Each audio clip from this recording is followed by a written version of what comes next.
കേരളത്തിന്റെ വൈജ്ഞാനിക ഭൂപടത്തിൽ ഇടം നേടിയ കാസർഗോഡ് ജില്ലയിൽ സ്ഥിതി ചെയ്യുന്ന വിജ്ഞാന ഗോപുരമാണ് മുഹിമ്മാത്തുൽ മുസ്ലിമീൻ എഡ്യൂക്കേഷൻ സെന്റർ.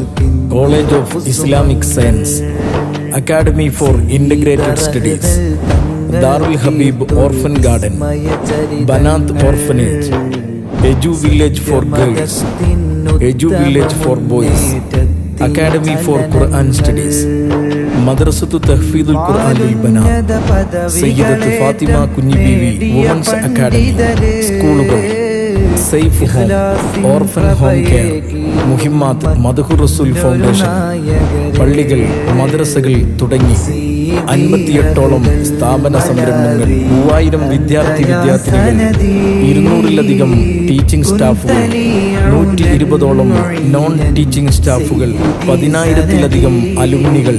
ഇങ്ങനെ നീളുന്നു മുഹിമ്മാത്തിന്റെ വിപ്ലവ മുന്നേറ്റത്തിന്റെ ചുവടുകൾ. ത്വാഹിറുൽ അഹ്ദൽ തങ്ങളാണ് ഈ സ്ഥാപനത്തിന് തുടക്കം കുറിക്കുന്നത്. തങ്ങൾ ഉസ്താദിന്റെ 20ാമത് ഉറൂസ് മുബാറക്കും മുഹിമ്മാത്ത് സന്നദ്ധാനവും ജനുവരി 28, 29, 30, 31 തീയതികളിൽ മുഹിമ്മാത്തിൽ വെച്ച് നടത്തപ്പെടും. സ്നേഹജനങ്ങൾക്ക് മുഹിമ്മാത്തിലേക്ക് സ്വാഗതം. ഉത്തമ മുന്നേറ്റത്തിൻ ചലനങ്ങൾ